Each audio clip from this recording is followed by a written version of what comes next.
Now, if you're a small or medium-sized business, let's have a chat. Did you know that South Africa may in the future want to license the use of Wi-Fi?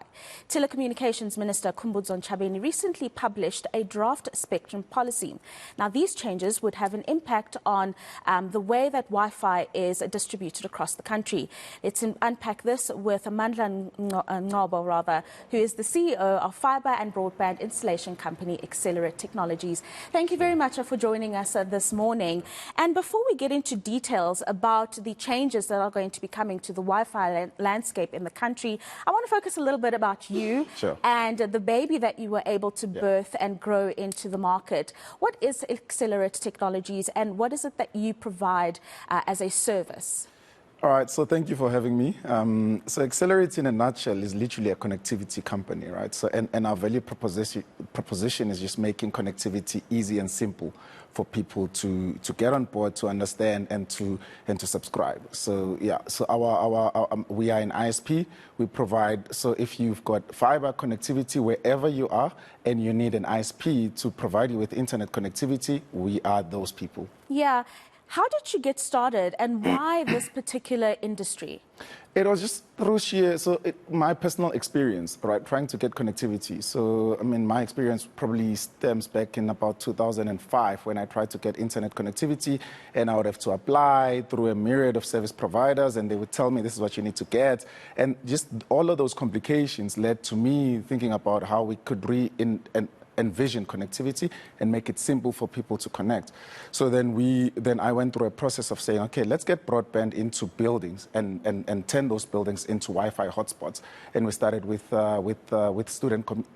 student communities, which is where we did it. And from there, it grew. Shot through the roof. Yeah, and I mean, surely, despite the fact that you achieved the success that you've just described, there have to have been some challenges, you know. How did you find those, really, and how did you navigate through them? So challenges, yeah, we've faced a few. So licensing is one of them, funny enough, and it's a topic that we're going to talk about. But obviously, to do what I do, you need to have licenses. For you to sell internet connectivity to people, you need to be licensed. You need to be a licensed ISP. So, you know, you start doing it and then you get stopped because they want to know, are you licensed? And then you have to apply. And then there's the funding issue as well. It's a very intensive business in terms of just, you know, getting the infrastructure in place, because you have to interconnect with quite a number of players. And, you know, but I mean, so with me, it's something that I had planned for. So whilst I was working, I backed up enough cash to be able to transition into the business. And I basically deployed all of my savings into it. And yeah, it worked out. Yes. When did you make that decision to take the plunge and decide that you're going to quit your job, the safety of a salary at the end of the month, and focus completely on Accelerit? Yeah, I think I was pushed into making a decision. Yeah. All right. So, and I say that because what I was doing, I really enjoyed it. But it came to a point where I couldn't decide the next client. So I was in consulting.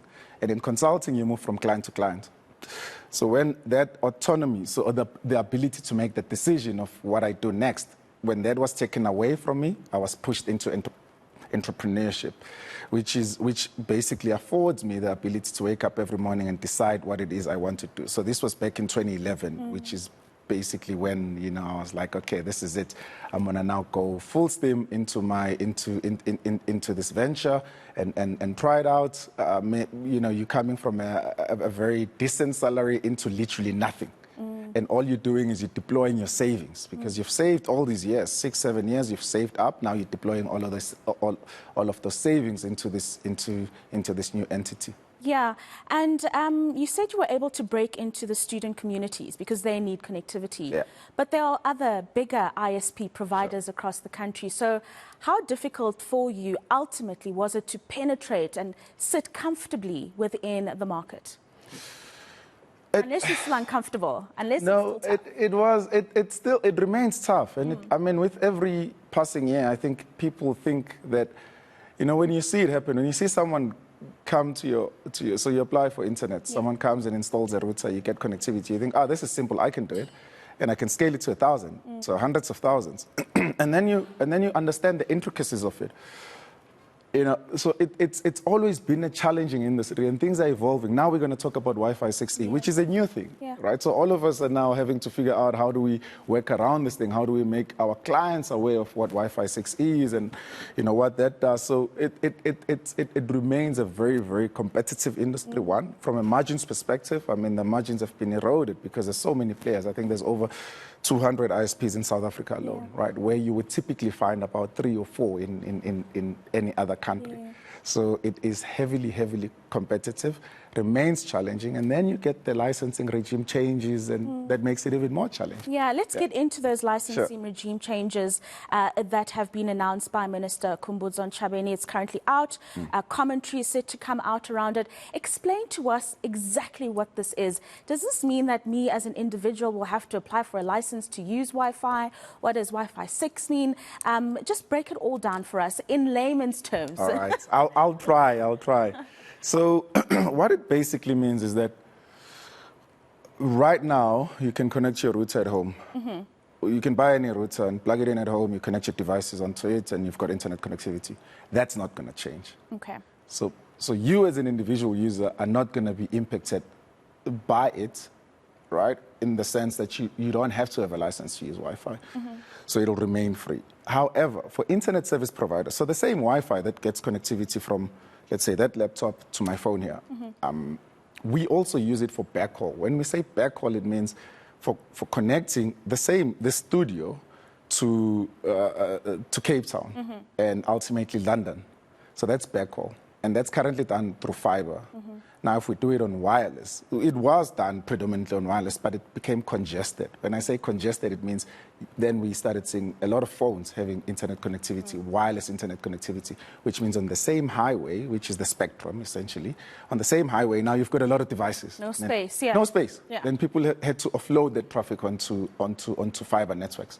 Right, so now that's going to change, because what it means is that there's going to be a certain level of protection.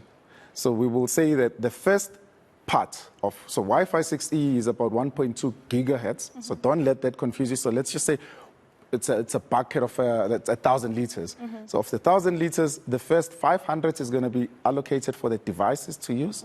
So your devices are going to use that unlicensed. So you're not going to have an issue. So it's just additional highway space that you can use without needing a license. The first 500, so the first half. The other half might be licensed, which means it gets protected, right, for the guys that are using it for backhaul, so internet service providers. Now, we can send our traffic inter continents, even within the countries, without having to pay a significant amount to a fiber provider.